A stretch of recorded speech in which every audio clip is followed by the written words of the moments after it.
Fala galera, beleza aí? Tudo certo? Muito bom. Deixa eu colocar o chat aqui na minha telinha, porque aí se vocês forem tirando dúvidas, perguntando, eu consigo enxergar aqui. Muito bem, nós vamos fazer aqui um pequeno rearranjo, né? Porque hoje já era para a gente começar a renda fixa, mas a gente precisa de um tempinho ainda para finalizar legal essa parte de noções básicas de finanças, tá? Então vamos sem pressa, mas aprendendo direitinho todos os conceitos para não ficar nada para trás. Beleza? Eu vou colocar só um outro cronograma com uma pequena mudançazinha, que é justamente essa adequação a uma aula a mais de noções básicas de finanças, tá? Bora lá então? Deixa eu compartilhar aqui com vocês a minha tela. Vamos lá, a gente tinha parado a questão 11, a gente fez até a 10, tá certo? E a partir da 11 ficou faltando, então nós vamos trabalhar nessas aqui. Beleza? Lembrando, galera, que eu sempre digo, né? Não existe dúvida boba, né? Existe dúvida que incomoda, isso sim. Então, qualquer dúvida que você tiver, para tudo aqui, me pergunta, pode abrir o microfone, pode escrever no chat, faz como você achar melhor, tá?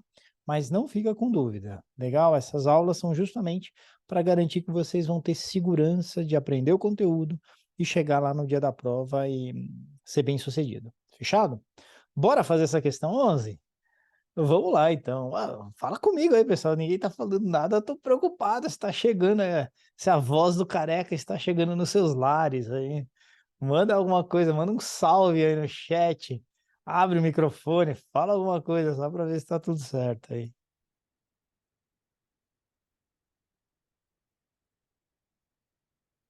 Boa, Paula. Obrigado, obrigado. Vamos lá, então. Seguinte. Nesse exercício, o que que eu sempre falo para vocês, meus queridos? Faz o fluxo de caixa. Tá? Para você ter certeza do que você está fazendo, faz o fluxo de caixa. Então, você tem lá uma empresa, né? Uma empresa não, um investidor. Esse investidor, ele compra um título a um determinado preço, tá certo? E aí o que acontece? Ele tem juros e principais sendo pagos dessa forma que vocês estão vendo aí. Legal? Como não falou o preço que ele pagou, você parte do pressuposto. Ah, falou sim, né? Tá R$ 1.000 aqui, tô viajando. Então, beleza. Não tem nem o que enrolar aqui, nem o que dificultar. Então, na data zero, ele pagou R$ 1.000, tá certo? E diz o quê? Diz que o título paga cupons de 3% ao ano. Legal? Muito bom. Cupons de 3% ao... Não, paga cupons de R$ 50. Acorda, Felipe! Eita, nós! Então, ano 1, ano 2 e ano 3, R$ 50 aqui de cupom. Beleza? E aí, no ano 3, tem o vencimento do título, que é de R$ 1.000, tá certo? Por isso que tem 1.050 lá de pagamento no ano 3. Percebeu? Então, esse aqui é o fluxo. Monta o fluxo. E o que eu estava falando aqui de 3% é a taxa mínima de atratividade, a chamada TMA. O que que quer dizer essa TMA? Se é a minha taxa mínima de atratividade, quer dizer que esses cupons que eu vou receber no ano 1, R$ 50, no ano 2, mais R$ 50, no ano 3, mais R$ 50, eu vou investi-los à taxa mínima de atratividade de 3%, tá certo? Se não tivesse essa informação, gente, você ia calcular a TIR do investimento, tá certo? Mas como tem essa informação, você não tem que calcular a TIR, você tem que calcular a TIR modificada. Carecão, como é que eu vou saber quando é uma e quando é outra? Quando for a TIR, ele vai perguntar qual é a TIR da aplicação, do investimento, ou vai perguntar o retorno do investimento e não vai ter taxa mínima de atratividade. Aí você sabe que é TIR, porque TIR quer dizer taxa interna de retorno. Então, olha para dentro do projeto, não olha para fora. E a taxa mínima de atratividade é aquela taxa de outros projetos semelhantes e, portanto, mostra qual que é a taxa mínima de atratividade que eu aceito para fazer esse investimento, esse projeto. Estão me entendendo? Muito bem. Agora, perguntou o retorno. Considerando os reinvestimentos dos cupons e disse a taxa mínima de atratividade, quer dizer que eu preciso calcular a TIR modificada.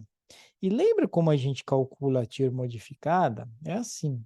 Na data zero, você coloca todas as saídas de caixa. Nesse caso, uma só e já está na data 0 para facilitar a vida do operário aqui, tá certo?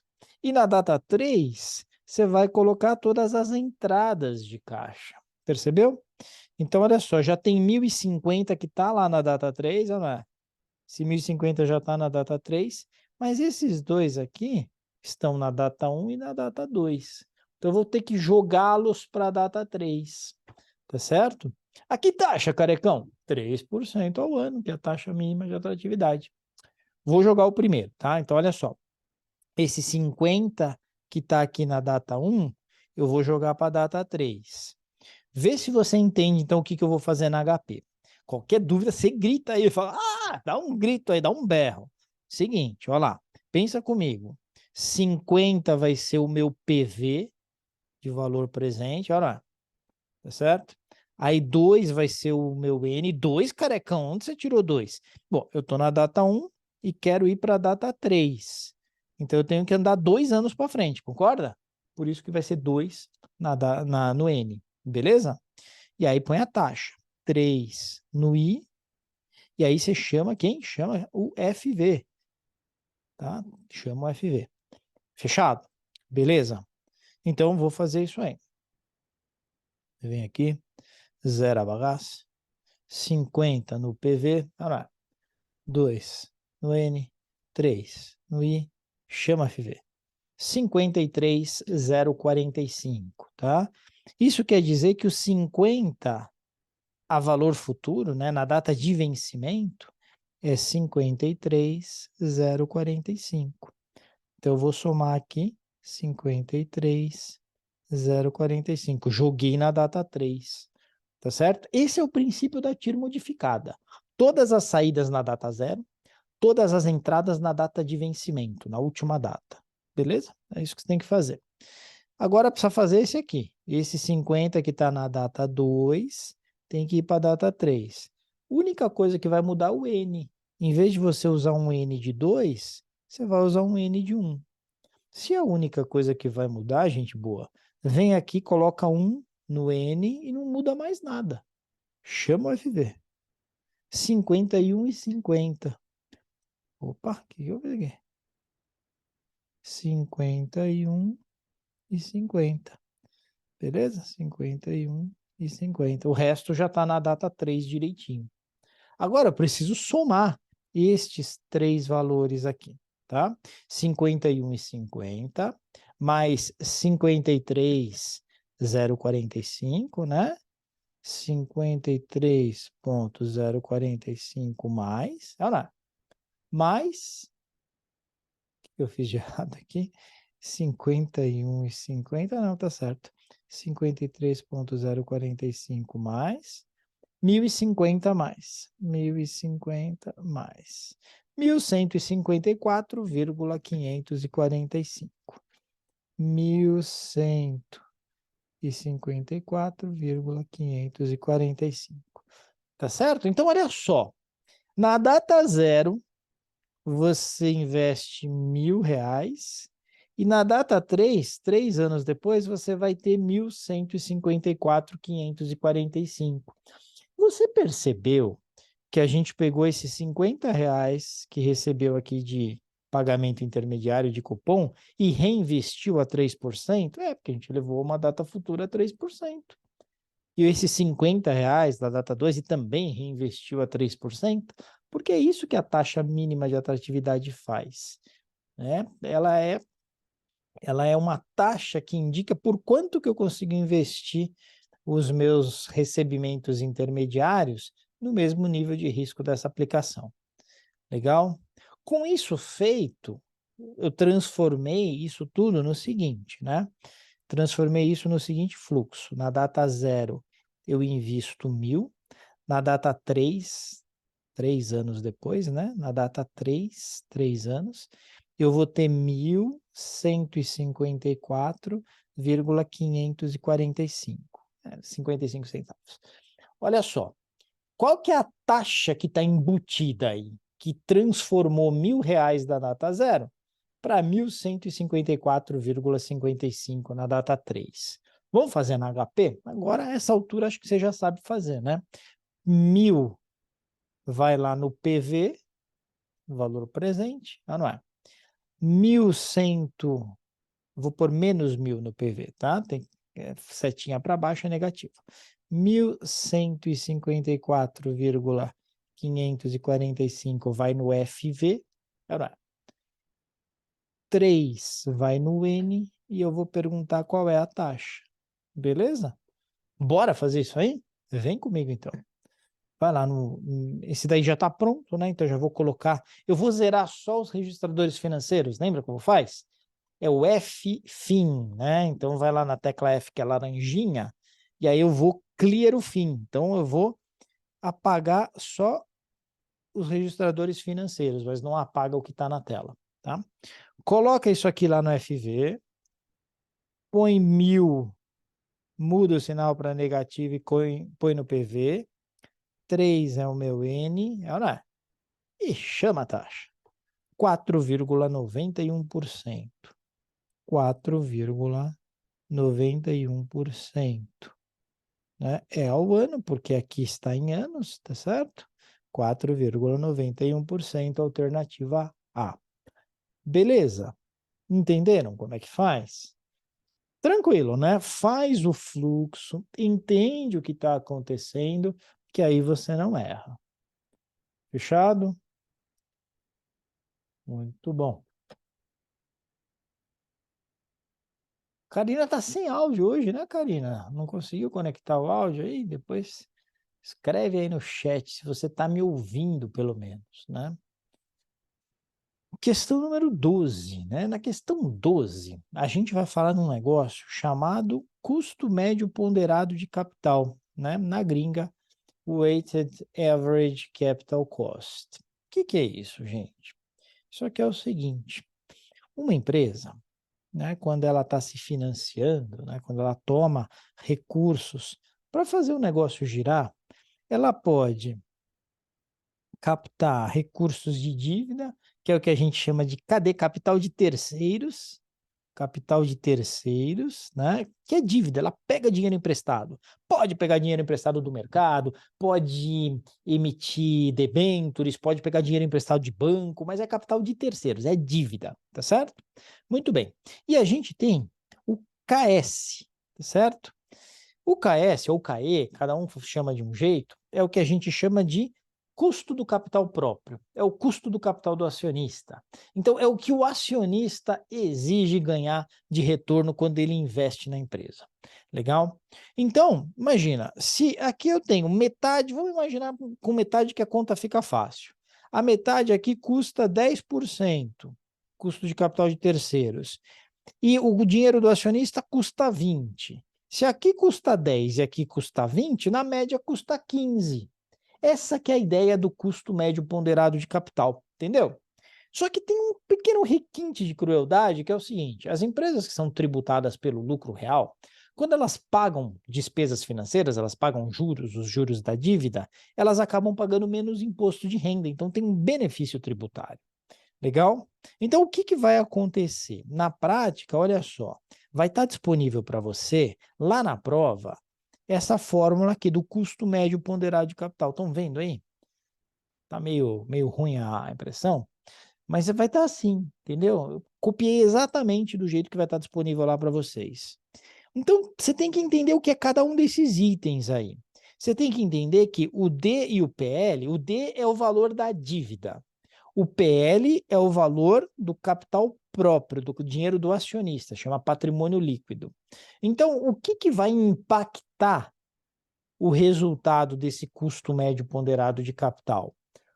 O custo do capital próprio, que é o retorno exigido pelo acionista, o custo da dívida, não é? E aqui, você está vendo esse IR aqui, ó, oh, que grande é esse IR. Esse IR aqui é o imposto de renda, é a alíquota do imposto de renda. Então, você tem que saber isso, que é o custo de capital de terceiros, o custo de capital próprio e qual é o imposto, a alíquota do imposto de renda. É isso que vai impactar o resultado do OC. Beleza? Então, o que você teria que marcar aí?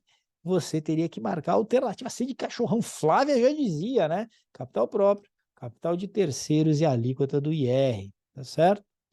Beleza? Ô, carecão, E se tiver que fazer a conta? Se tiver que fazer a conta, você vai fazer a conta usando a fórmula, tá certo? E aí você só tem que saber o que é cada uma das letrinhas. A dívida é o capital de terceiros, né?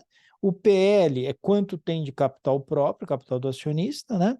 Esse RT, olha só, ele tem que ser o custo da dívida, porque a dívida é o que está em cima aqui dentro do parênteses. Eu não consigo marcar aqui. Aqui dá ruim, não marca, né? Devia marcar aqui, ó. Calma aí. Aqui não marca. Acho que tem que ser a versão premium, né? Mukirana, eu não tenho a versão premium do Adobe. Depois eu abro lá no Documents.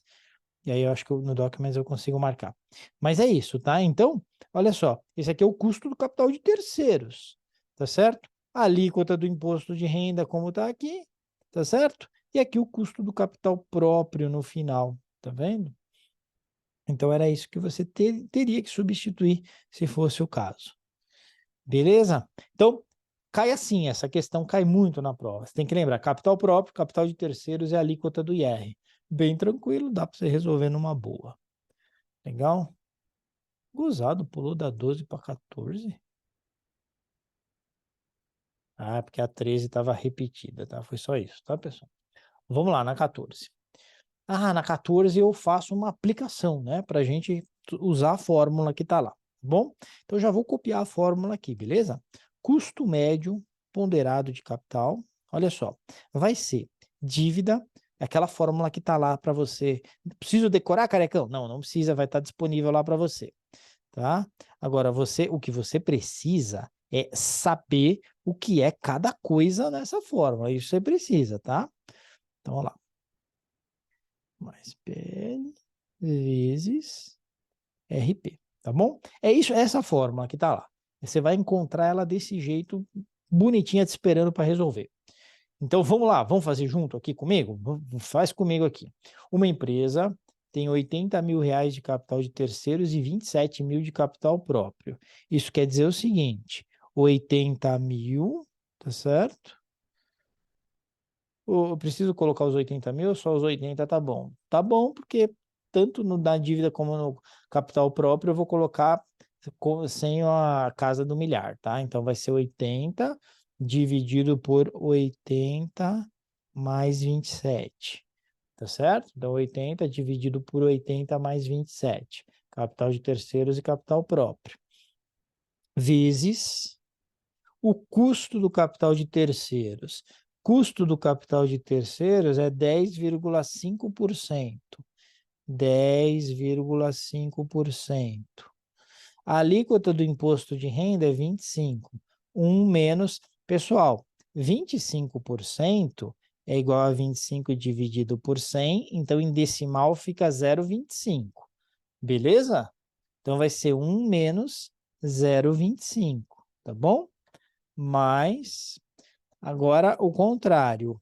O PL vem aqui em cima e aqui embaixo a mesma coisa, 80 mais 27, tá bom? E aí você multiplica isso aqui pelo custo do capital próprio, que está dado aqui em 17%. Fechou? Beleza? Tamo junto aí? Se tiver com dúvidas, grita aí. Carecão, segura aí que eu não estou entendendo lufas. Me avisa. Então, 80 dividido por 107, que é 80 mais 27, tá certo? Vezes, olha só, quanto que é 1 menos 0,25? É 0,75. Então, aqui é 10,5% vezes 0,75, tá bom? Muito bem. Mais, mesma coisa aqui, vai ser 27 sobre 107, e aqui vai ser 17%. Beleza? Tamo junto aqui? Muito bem. 80 dividido por 107. Quanto é que é essa bagaça? 80 entre 107 divide, olha lá. Vai dar 0,747664. 0,747664 vezes... Vou fazer esse aqui já, tá? 10,5 vezes 0,75. 10,5 entre 0,75 vezes 7,875%. 7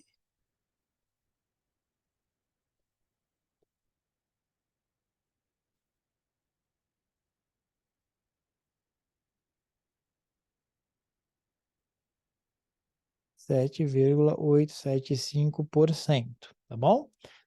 Muito bem, mais 27 dividido por 107, 27, enter, 107 divide, 0,25, 23, 36. 0,25, 23, 36 vezes 17%, beleza? Aí é só fazer, então, essa última conta, tá bom? Bora fazer?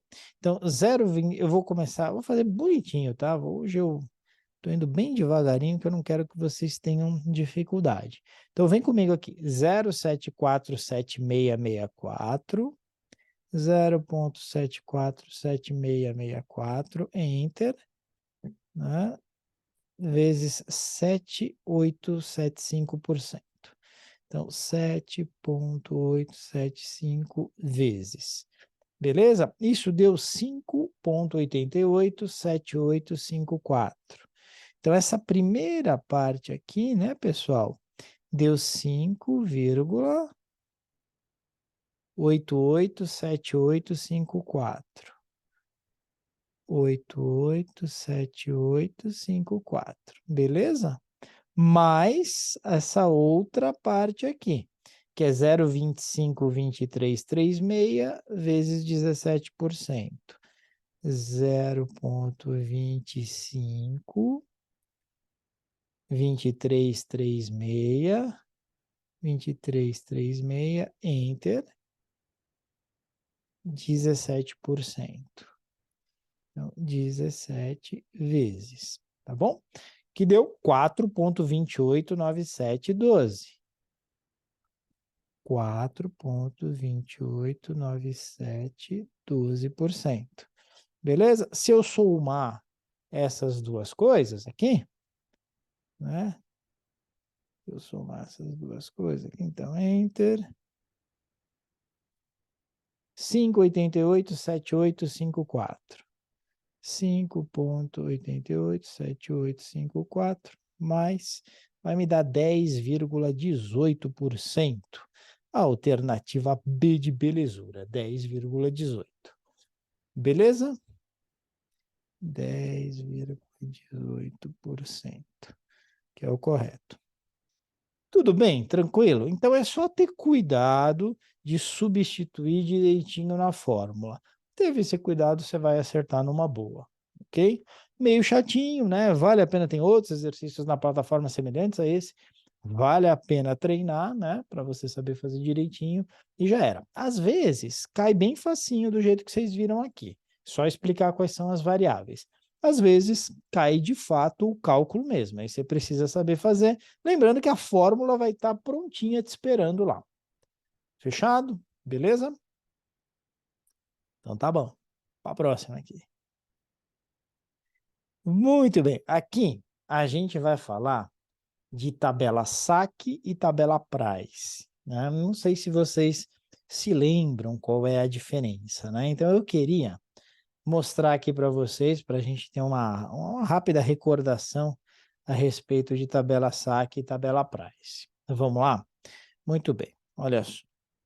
Vamos falar primeiro da tabela price. Tabela price. Como é que funciona a tabela price? Pessoal, a tabela price, ela é uma série uniforme, né? Ah, valeu, agora eu entendi tudo, professor. Série uniforme quer dizer o quê? Quer dizer que tem PMT, ou seja, o valor da prestação é igual. Então, o valor da prestação é constante. O valor da prestação é constante. Constante.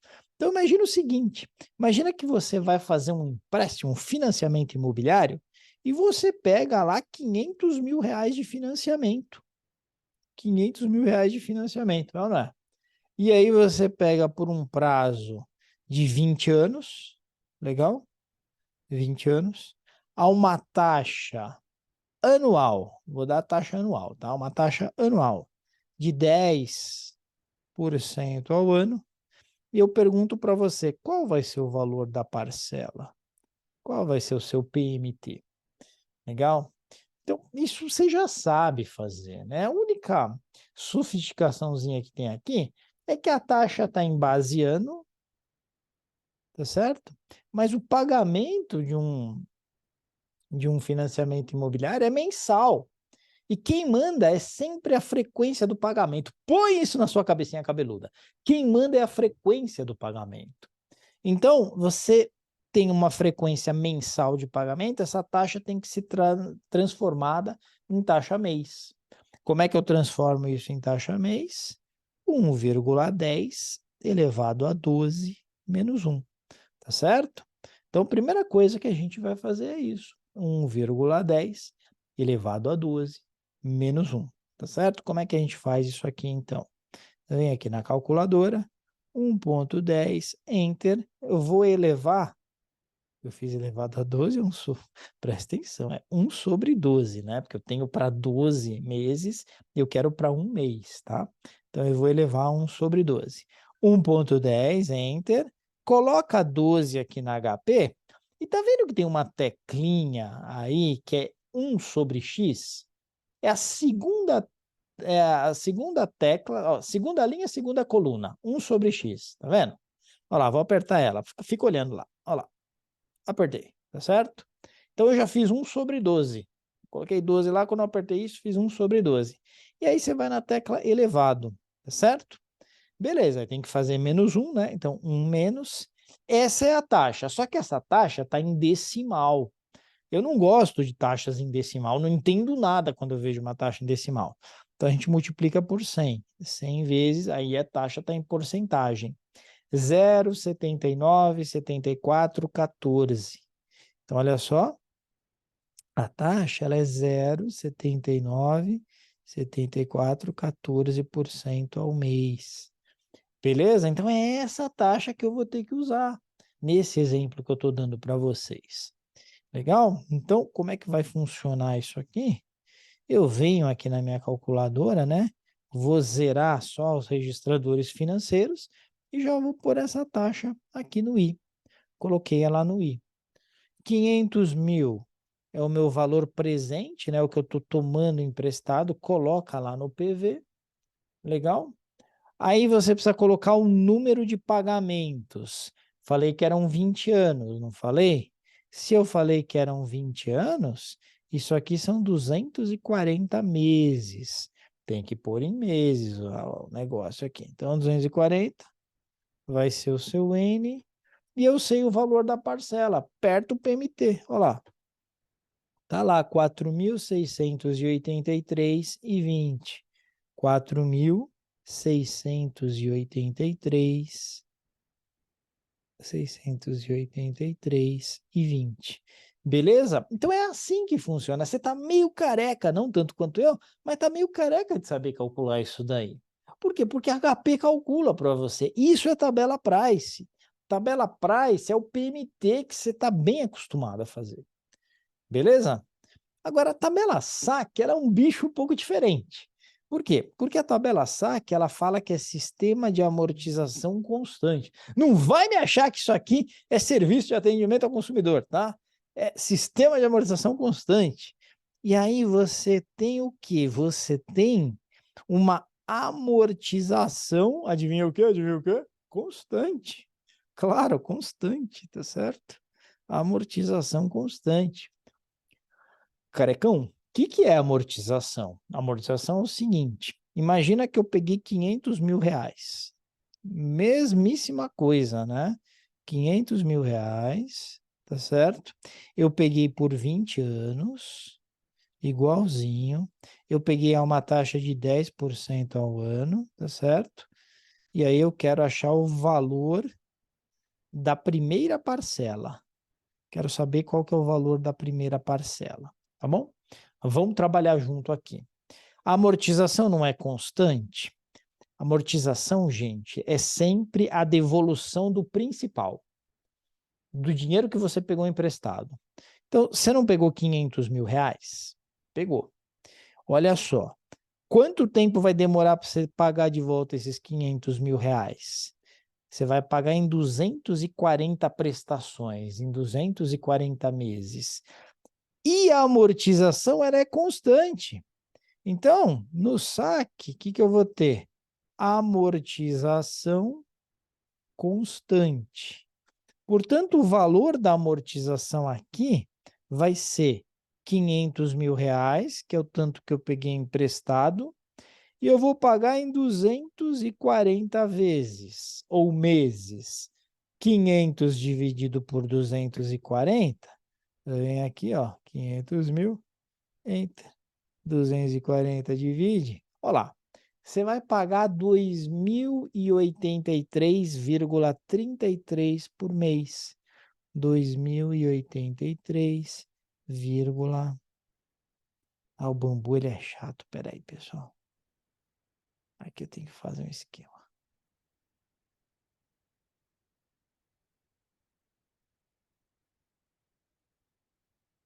Então, a amortização é igual a 500 mil dividido por 240, que é 2.083,33 por mês. Tá certo? Então, na primeira parcela, o que vai acontecer? Você já vai pagar de cara, 2.083,33 de amortização, que você está devolvendo o dinheiro principal. Beleza? Tá bom. Só que, além disso, tem os juros. Porque não é assim, você pega 500 mil e devolve os 500 mil em 240 meses e está tudo ótimo. Você tem que pagar os juros, que é o aluguel do dinheiro que você está usando. Você acabou de pegar emprestado, você está devendo 500 mil. Então, como é que eu calculo os juros? 500 mil, que é o dinheiro que você está usando, vezes a taxa que estão te cobrando. A taxa aqui é 0,797414. Silvana, vou explicar, fica tranquila, tá? Olha lá, é isso aqui, 0,797414. Beleza? Então, de juros vai ser quanto? Como é que você faz isso? Vem aqui na HP, coloca lá 500 mil, olha lá. E aí, você põe 0,74, desculpa, 0,797414. Então, é 0,797414%. Aperta esse porcento que está em cima do CLX. Aperta aí. Opa, tá lá. 3.987,07. Tá bom? 3.987, de novo aquele probleminha. Segura aí, segura aí.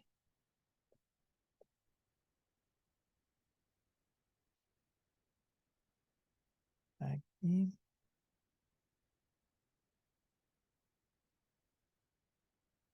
R$3.987,07 é o valor dos juros. Então, é isso de amortização e mais isso de juros na primeira parcela, tá certo? Então, qual que é o valor total da primeira parcela? Essa amortização mais esses juros mais essa amortização. Então, agora eu vou somar 2.083 e 33. 2.083,33 mais essa parcelinha camarada de 6.070,40. 6.070,40. O que vocês puderam notar? Que na Price, a primeira parcela era de 4.683. E na saque ela é bem mais alta, 6.070,40. Então, na prática, olha o que acontece. Eu pago mais rapidamente, eu começo pagando um valor maior de parcela no começo do financiamento, e isso reduz mais rápido o meu saldo devedor. Então, no início do financiamento, o que acontece? Se você olhar para as parcelas, né? A tabela saque, ela faz isso. E a tabela price, ela é fixa.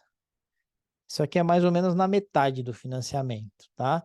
Então, na tabela saque, você tem parcelas decrescentes, porque o saldo devedor vai caindo, o que você paga de juros vai sendo menos. E na tabela price, você tem um PMT, tá certo? Ou seja, a parcela é fixa. Então, geralmente, quando você aguenta pagar as primeiras parcelas da tabela saque, você está numa situação boa porque a sua parcela vai ser decrescente ao longo do seu período de financiamento. Tá bom? Beleza? Muito bem. Então, com isso, a gente consegue responder a pergunta que estava lá para a gente. Tá certo? Olha só, vamos lá. Carlos faz um financiamento de uma casa no valor de R$ 350 mil em 180 meses a essa taxa. Uma analista de investimento mostra para ele que as tabelas saque e price. Analise as afirmações a seguir. Então vamos lá. No saque, a primeira parcela terá um valor maior, sendo o juro e a parcela decrescente durante o período. Exatamente o que a gente acabou de falar, né? Então, no saque, olha só, você tem essa parcela sendo decrescente, a amortização é constante. É sempre aqueles 2.083 no exemplo que eu tinha mostrado. Mas como o saldo devedor vai caindo, o que você paga de juros vai caindo, e, portanto, a parcela cai. Então, a 1 está correta, essa afirmação 1 está certíssima. Beleza? No price, o valor dos juros é decrescente e o valor da parcela constante. Tá certo também. Em qualquer sistema de amortização, em qualquer não, no price, no saque, você tem juros decrescentes, porque o seu saldo devedor vai diminuindo. E os juros sempre incidem sobre o saldo devedor, tá certo? Então tá correto aqui também, essa aqui, beleza. 3. Os juros pagos para ambas as tabelas serão o mesmo valor no final. Isso aqui está errado, né? Por que está errado? Na tabela saque eu pago menos juros. Por quê? Porque logo de cara eu tenho uma parcela mais alta, então eu estou devolvendo mais rapidamente o dinheiro do banco, dinheiro do meu credor. Se eu fico menos tempo com o dinheiro dele, eu acabo pagando menos juros, tá certo? Então, 1 e 2 estão corretas, essas que você tem que marcar, 1 e 2. Alternativa C de cachorrão. Legal? Muito bom. Existe um fator específico que compensa mais fazer pela price saque? Não, o fator é o seguinte, se couber no seu bolso pela tabela saque, Karina, compensa mais fazer pela saque, porque você vai pagar menos juros em termos de valor monetário, tá? Se couber no seu bolso. Se não couber no seu bolso, aí tem que fazer pela tabela price. Ah, mas talvez caiba no meu bolso fazer pela saque se eu tiver um prazo mais longo. Só que quando você tem um prazo mais longo, geralmente a taxa que você consegue acaba sendo maior, né? Então, isso não é interessante. Então, normalmente, Karina, a conta que a gente faz é essa. Coube no bolso, faz pela saque, que é melhor. Tá bom? Conseguiu ajustar aí? Não estava entrando, né, o seu áudio aí. Acho que agora deu certo, né? O áudio e o vídeo. Muito bom. Vamos lá. Tinha me perguntado aqui a Silvana, olha só. Silvana tinha perguntado do sistema americano de amortização, né? O sistema americano ele é bem simples, tá?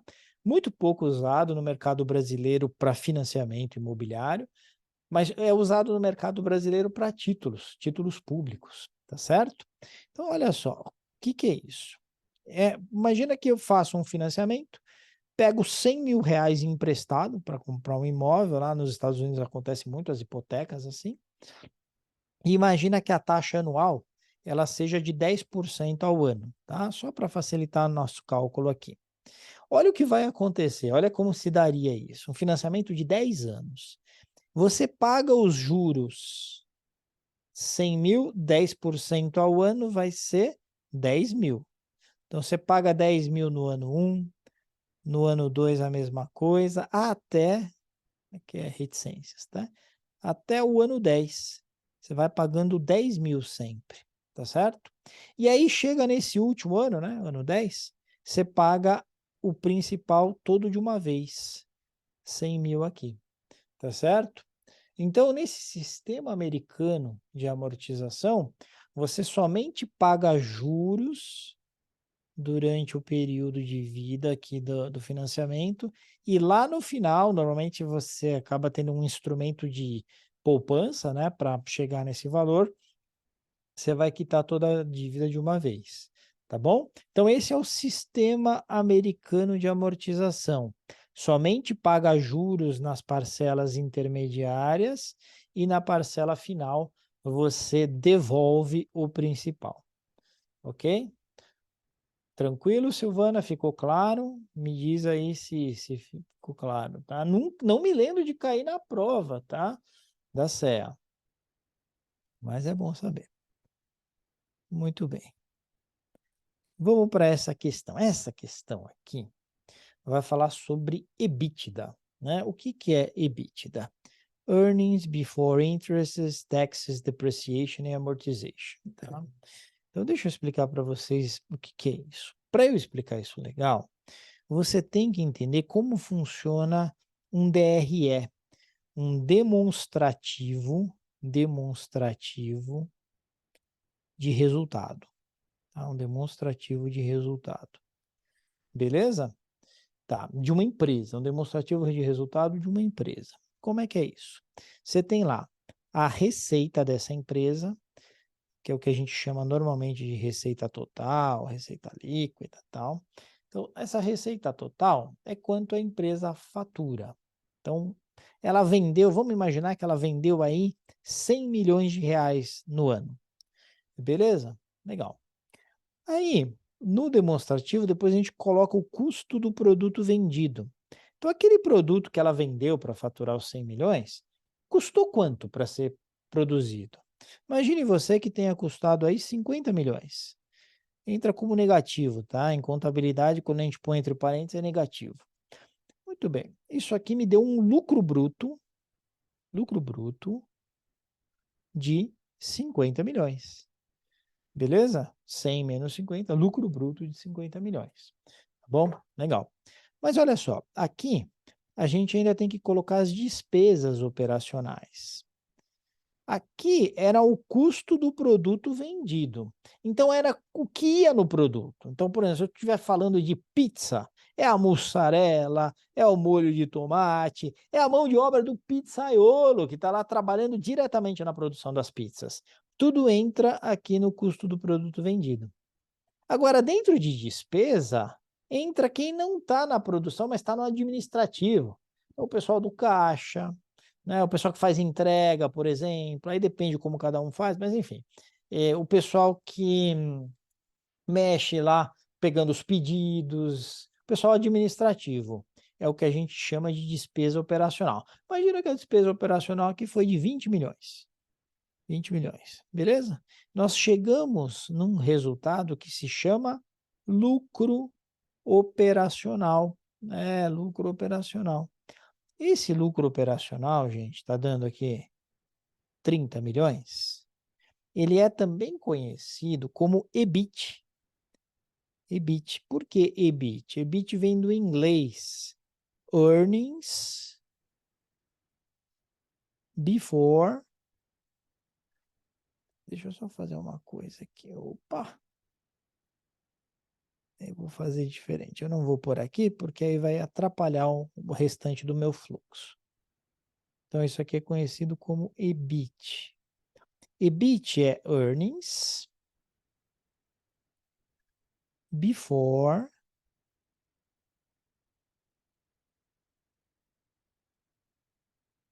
Interest. Opa.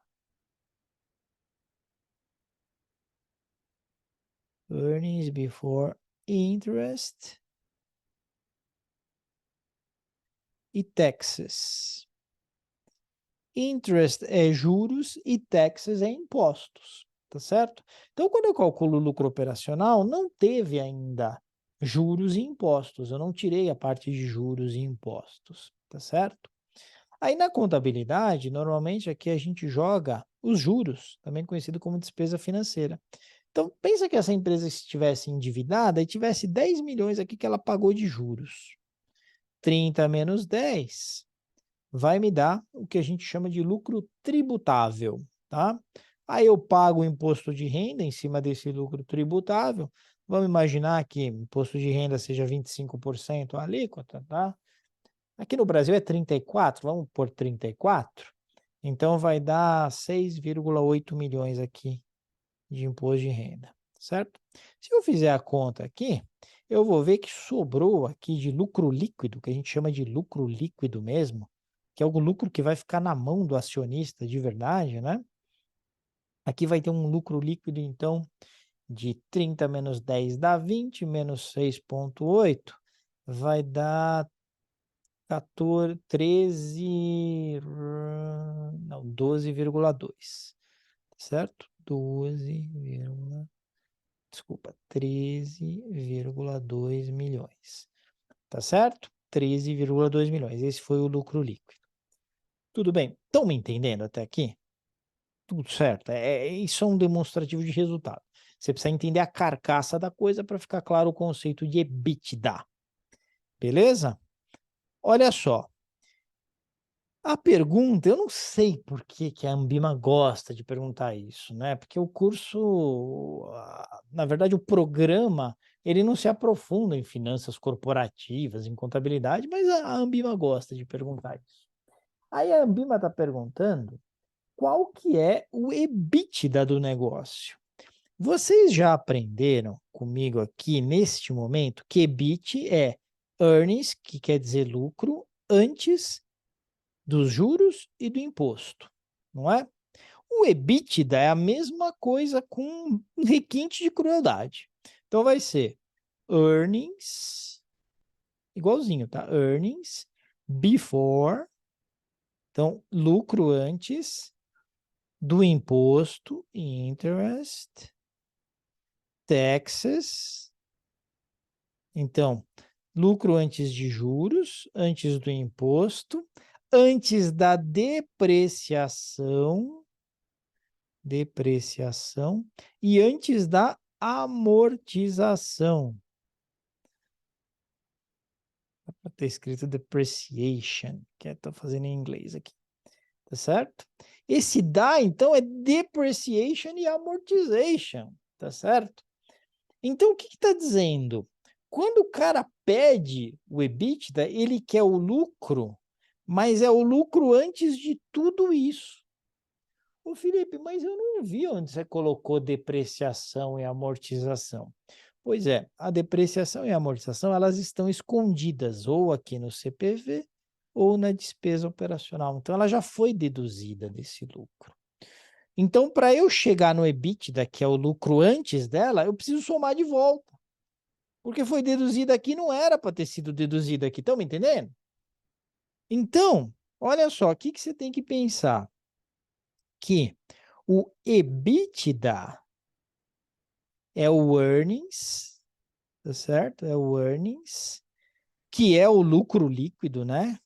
Como eu mostrei lá para vocês, é o último resultado que a gente tinha lá embaixo, mais tudo essas coisas aqui, mais, porque é before, né? Então, é mais o I, que quer dizer juros, interest em inglês, o T, que quer dizer taxes, portanto, impostos, tá certo? Mais a depreciação,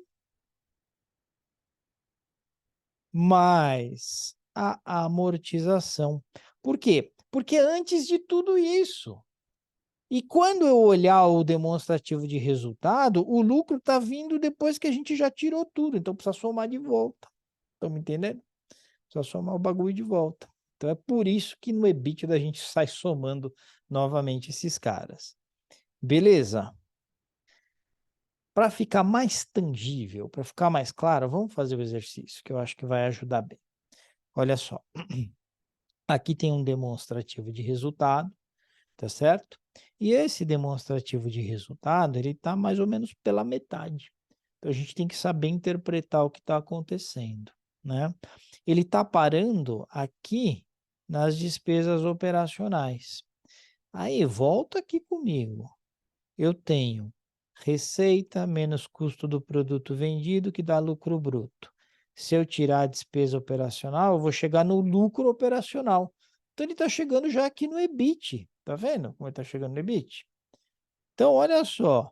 Ele tem aqui 330 menos 190 dá um lucro bruto de 140. Menos 80 de despesa operacional, tá dando um EBIT de 60. Beleza? Esse EBIT já está antes dos juros e está antes do imposto. Só faltou o DA, do EBITDA. Então, precisa somar de volta o D e o A. Quanto é que é o D e o A juntos? Está dizendo que é 50 milhões. Então, eu somo de volta. Dá 110. Alternativa C. Perceberam? Então, eu tenho que ir somando de volta o que foi tirado. Foi tirado o D e o A, eu somo de volta aqui para chegar no 110. Beleza? Vamos olhar o outro? Olha só. Esse outro diz assim. Uma empresa teve lucro líquido. O que é lucro líquido? É o último lucro que tem aqui. Já arranquei tudo, é o dinheiro que sobrou para o acionista. Então, teve lucro líquido no valor de 17 milhões. Aí, então, olha só. Esse é o E. O E foi 17 milhões. O que eu preciso fazer agora? Tenho que adicionar o ITDA. Esses 4 aqui não estão, então eu preciso ir somando, porque eu precisava do lucro antes desses aqui do ITDA. Então vamos somar. Pega o 17 e busca o I. Cadê o I? O I era interest. Interest é aula de inglês aqui, né? Interest é juros. Opa! Interest é juros. Tá certo? Quanto é que gastou de juros aqui? Ó, despesa financeira no valor de 1,5 milhão. Então, você põe 1,5 milhão. Aqui está tudo em milhões, tá? 17 milhões mais 1,5, que é o I. Aí depois tem o T. O que é T? Taxes. Tá certo? Taxes, então, é tributos. Tributos. Quanto é que foi aqui de imposto?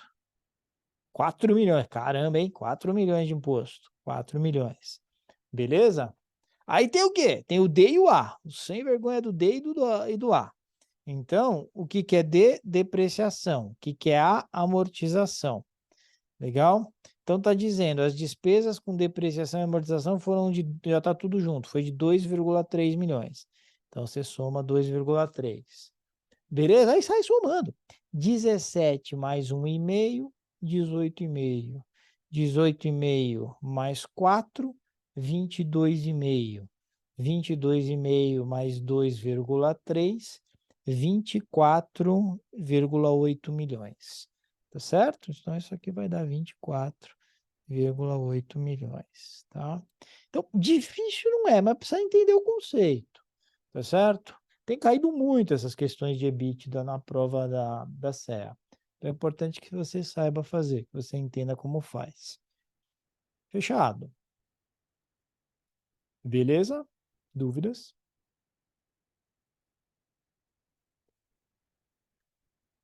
Então, tá bom.